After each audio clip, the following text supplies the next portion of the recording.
Welcome to Turning Inward with Dr. Vivian Carrasco. Our intention today is to open your heart and nurture your spirit as you travel on the road without miles, moving inward on your epic and personal journey of self-discovery. I am Rebecca Polvey, your co-host, and I'm here with Dr. Vivian Carrasco. This is the fourth episode of our Fall 2014 season. We're so excited to continue to share the segments of Love Being Human with you, and we're just really grateful that you're here with us today. And today I am going to interview Dr. Carrasco and delve a little deeper into the topic of compassion.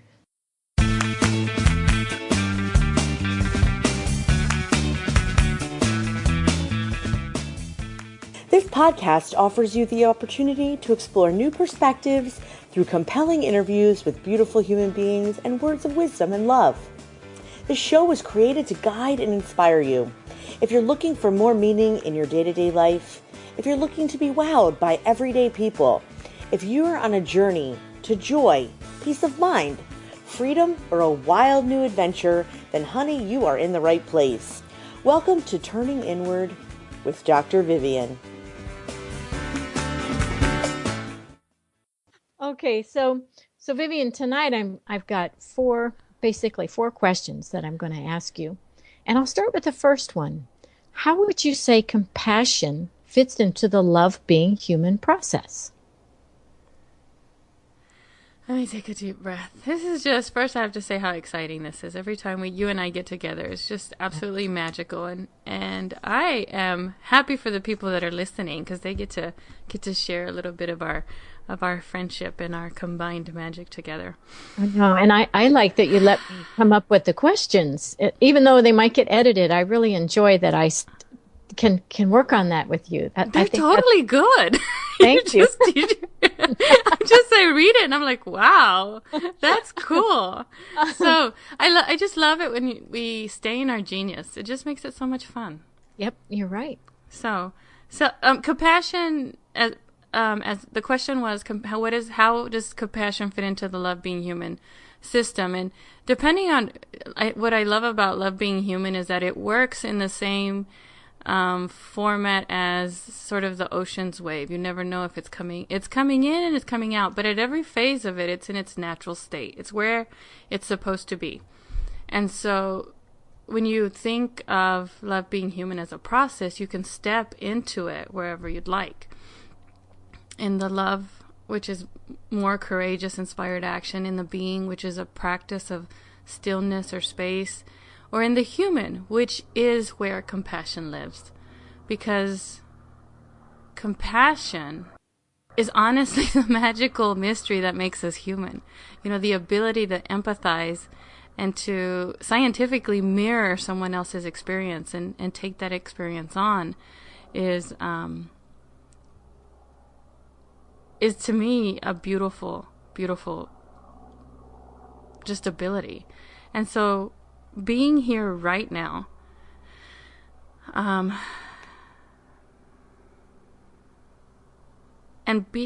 using the gesture of putting our hand over, and you'll hear maybe some feedback as I move around and do that. But gesturing to put your hand over your heart, to act in a way that is kind to ourselves first and foremost, is where compassion resides in Love Being Human. Is one of the things that I've found recently as you and I have journeyed through this, and I've spent so much time studying what this means, is that the more that we fill our center, the brighter we can shine. So the stronger the rays of the sun become. And probably as women or just as humans overall, we give and we give and we give. But that giving has to come from a self that's full.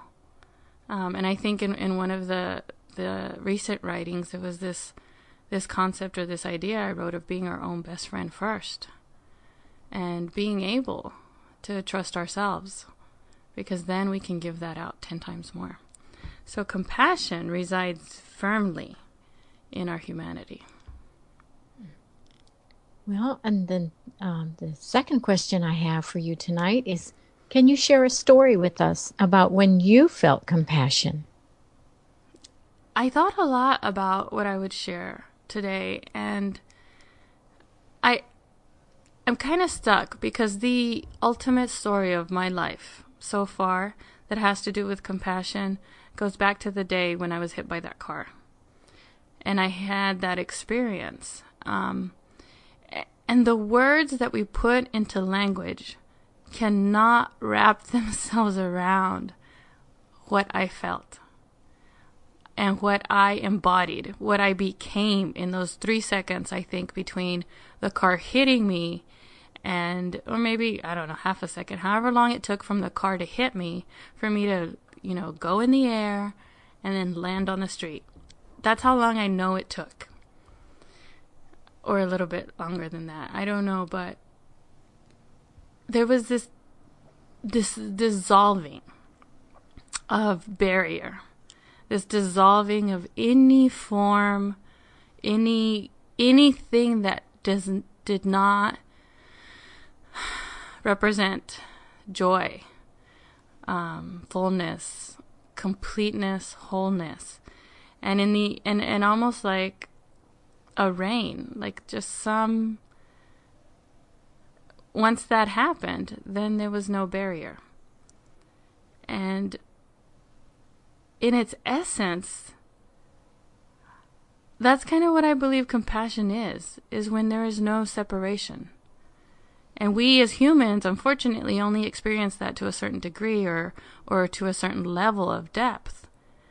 But I believe that in its true essence, it is whole. And so if we're feeling lonely, if we're feeling sad, if we're feeling angry, then we're not in compassion. We're not in that co-experiencing state, because I think the root of compassion is to suffer with. So that's the story I want to tell. And like I said when I started, it was tough for me to sort of sit in that story, because I know in my beingness what I went through. But the language that I have around sharing that hasn't really come out yet. It hasn't formed itself. So it was just this loss of any idea of separation. Well, Vivian, that was beautiful. Thank you. Question number 3. At what point does a person feel true compassion? That's one of the things that I love and that's so interesting about this process of moving through love being human is that it's individual to every person. And that practice of compassion will be different for everyone. But what I wanted to do to answer that story is what I wanted to do to answer that question was share a story that I read that made an impact on me. And it's the story from the Talmud. So it's a paradox of how we all journey alone, but together. So it's set in an academic setting where a rabbi is asking his students, how do you know that the first moment of dawn has arrived? And after a long and great silence, one of the students said, when you can differentiate between a dog and a sheep. A second student said, when you know the difference between a fig tree and an olive tree.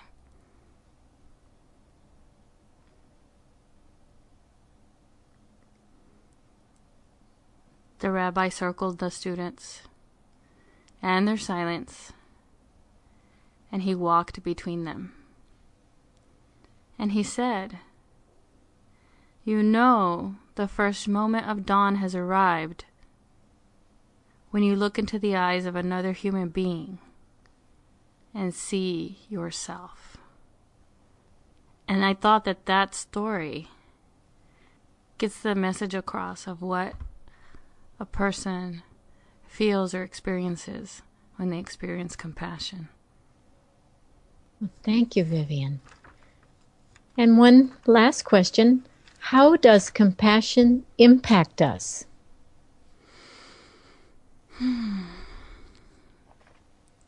Well, there's an alchemy to self-compassion. There's something that changes in us and between each other when we are able to love ourselves. When we experience that loving kindness towards ourselves, it really heals us and gives us a sense of freedom. So they had all of these scientific benefits that come from compassion. There's neuroplasticity, and the neurons in the brain integrate together so that, I had all this stuff, and I thought, all that is, it's interesting, because health-wise, compassion is very good for us, and really adds to our well-being. But I think on a level that we can't truly measure, it just frees us and it heals us.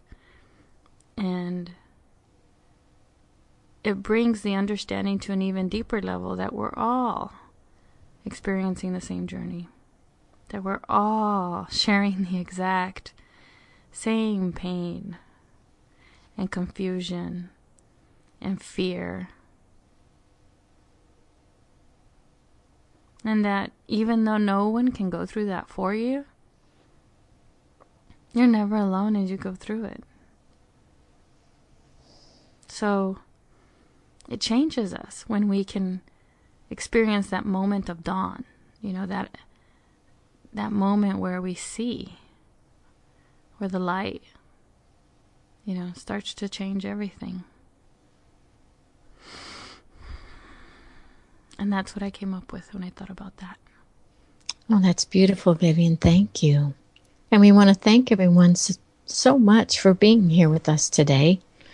And if you enjoyed the conversation, we invite you to connect with us by joining our inner circle at viviancarrasco.com. And Vivian's last name is spelled Carrasco. And I'd like to leave you with a closing thought from Vivian. Remember, move with purpose and take inspired action. Thank you for joining us today here on Turning Inward with Dr. Vivian. If the show moved the needle for you, please leave an honest review in iTunes. And also make sure you cruise on over to viviancarrasco.com and join us for personal strategies and tips to help you move forward. Ciao, baby.